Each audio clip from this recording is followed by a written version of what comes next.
Hello, Bacho. How are you all? Fine. I hope you all are doing fine. So today's video we are going to look into the sectional cutoff of the IPMAT examination.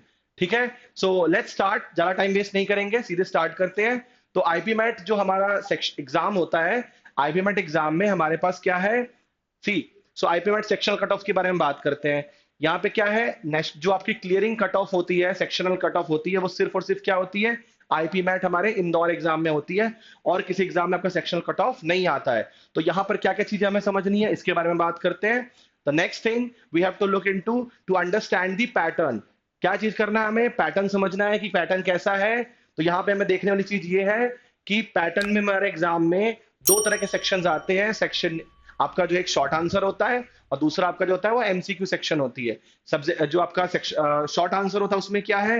आपके 15 question मिलेंगे, 40 minute का time होता है और questions के अंदर आपको जो है 4 मार्क्स सही करने पे और 0 मार्क्स मिलते हैं नॉन नेगेटिव करने पे. मतलब नेगेटिव मार्किंग नहीं होती है बिल्कुल भी. अब आते हैं हमारे एमसीक्यू सेक्शन में. एमसीक्यू सेक्शन क्या है हमारे पास? एमसीक्यू के अंदर हमारे पास 30 क्वेश्चंस होते हैं और 30 क्वेश्चंस के अंदर हमें 4 मार्क्स सही करने के लिए और 0 मार्क्स -1 मिलता है हमें रॉन्ग आंसर्स के लिए. तो यहां पर हमें बहुत ध्यान से एग्जाम के पैटर्न को समझना है. जो आपका जो शॉर्ट आंसर है, क्योंकि उसमें नेगेटिव मार्किंग नहीं है, हमें ट्राई करना है कि जितने हो सके क्वेश्चंस, पहले तो हमें अपना बेस्ट देना है. जितने क्वेश्चन हम अच्छे से कर सकते हैं उन पे फोकस करना है. We have to crack all the problems. Easy problem जो हम जल्दी से जल्दी कर सकते हैं उनको क्रैक करना है. एंड आफ्टर दैट फिर हम क्या करेंगे? शॉर्ट जब हम एमसीक्यू सेक्शन पे आएंगे, एमसीक्यू सेक्शन के अंदर हमें कोशिश करना है कि क्योंकि नेगेटिव मार्किंग है, we have to be very aware. We have to very step by step movement होनी चाहिए. जल्दीबाजी नहीं करनी है, टाइम लेना है, अंदर उसे क्लियर करना है. ठीक है. अब इसमें क्या है, हम बात करते हैं कट ऑफ्स के बारे में. पहली चीज हमें पता होना चाहिए कि कट ऑफ कितना है. तो कट ऑफ क्या होता है हमारा? इसके अंदर हमारा जो सेक्शनल कट ऑफ है वो लास्ट ईयर जो हमारा 2023 में शॉर्ट आंसर के लिए 12 नंबर गया था. मतलब कि बच्चे अगर आपने 3 क्वेश्चन सही कर लिया तो आपका कट ऑफ क्लियर हो जाएगा. इसके पहले बच जो था वो 20 मार्क्स गया हुआ था 2022 में. तो मतलब हमें अपने टारगेट को 20 के ऊपर ही रखना है, 20 22 24 के आसपास रखना है. मतलब ऑन एन एवरेज 6 से 7 क्वेश्चन को आपको टारगेट करना है जो सही हो सके. एंड बाकी बचे क्वेश्चंस में क्योंकि नेगेटिव मार्किंग नहीं है, you to try to reach to the most accurate answer. अगर मौका मिलता है एक भी क्वेश्चन मत छोड़ो. जितना हो सके बेटर स्कोर करने के लिए आप सारे के सारे क्वेश्चन अटेम्प्ट करने की कोशिश करो. अब आते हैं हमारे जो एमसीक्यू सेक्शन है. एमसीक्यू सेक्शन में क्या होता है? एमसीक्यू सेक्शन के अंदर लास्ट ईयर हमारा कट ऑफ 39 गया था, उसके पिछले साल में 43 गया था.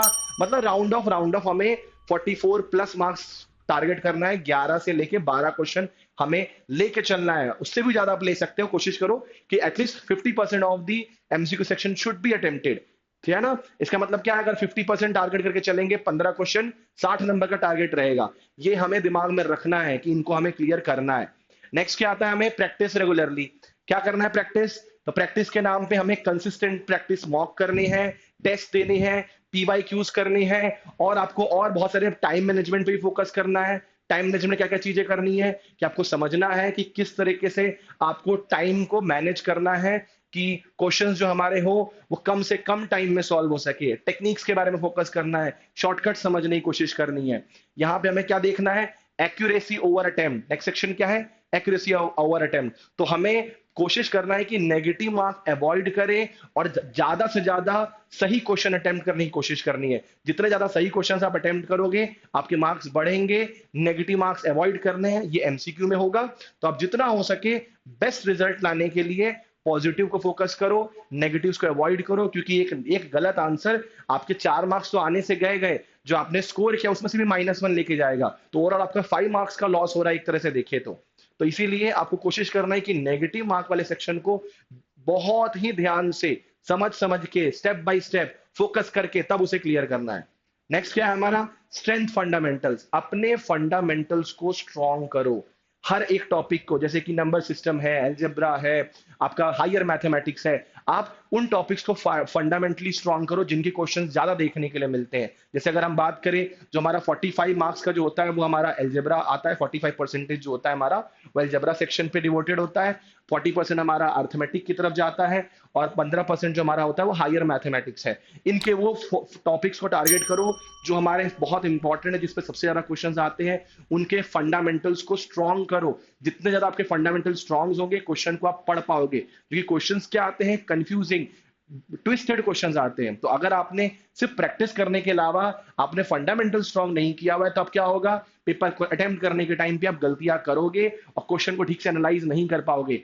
ठीक है, इस पे आपको ध्यान देना है। और नेक्स्ट क्या है हमारे, शॉर्टकट टेक्निक्स। क्योंकि शॉर्टकट्स क्या होते हैं, जितने ज्यादा आप शॉर्टकट्स अटेम्प्ट करोगे, you learn how to solve question quickly. क्योंकि उससे क्या होगा, सिर्फ आपका टाइम ही नहीं बचेगा, आप पेपर में जल्दी सॉल्व करोगे, प्लस आपकी एनालिटिकल स्किल्स भी इंप्रूव होगी। इन चीजों को हमें ध्यान रखना है। नए नए शॉर्टकट्स टेक्निक्स सीखो।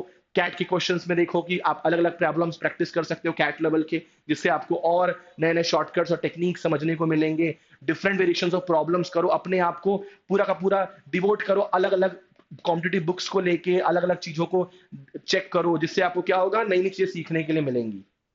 फिर क्या करना है, द लास्ट, जो भी आप मॉक्स अटेम्प्ट कर रहे हो, जो भी आप पेपर्स दे रहे हो, उन पेपर्स में हमें कोशिश क्या करना है कि पेपर को अच्छे से रिव्यू करना है। गलतियां कहाँ हो रही है, प्रॉब्लम क्यों आ रहा है, कहाँ दिक्कत आ रही है, क्यों मेरे मार्क्स कम हुए, किन किन क्वेश्चंस में गलती की हमने। क्योंकि अल्टीमेटली आप कितना भी पढ़ लो, अगर आपने, या कितना भी पेपर अटेम्प्ट कर लो, अगर आपने अपने पेपर्स को ढंग से नहीं देखा, अपनी गलतियों को, अपने गलतियों से नहीं शिक्षा ली, तो उससे क्या होगा, कोई फायदा नहीं है। You have to learn from your mistakes and try to make it better. ठीक है, एंड उसके अलावा देन आपको क्या है कि best of luck for examination. हमें इसके साथ एक सीखने के लिए मैं आपको एक स्टोरी सुनाता हूं, जो स्टोरी आपको काफी हेल्प करेगी समझने के लिए कि स्लोली स्लोली कैसे ग्रो करते हैं। जो बांस जो होती है, बैम्बू, उसकी जो सीड होती है, जब उसे हम पानी में डाल, जो बीज जमीन में लगाते हैं, जमीन में लगाने के बाद क्या होता है, उसे वाटरिंग करते हैं। तो जो वाटरिंग होती है वो 5 साल तक लगातार धीरे धीरे धीरे धीरे पानी दी जाती है, लेकिन वो उसमें ग्रो नहीं होता है। लोग क्या होता है, पेशेंस खो देते हैं, अपने पेशेंस को लूज कर देते हैं कि पानी दे रहा हूं, बैम्बू तो आ ही नहीं रहा, पानी दे रहा हूं, बैम्बू तो आ ही नहीं रहा है। 5 साल तक बैम्बू एक भी उसकी ग्रोथ नहीं होती है, जीरो ग्रोथ होती है 5 साल में। लेकिन सडनली क्या होता है, अगले 9 हफ्ते के अंदर जो बैम्बू है वो सीधे आपकी 0 से लेके 90 फीट तक चली जाती है। तो इससे हमें क्या सीखने के लिए मिलता है कि patience and consistency is the key to success.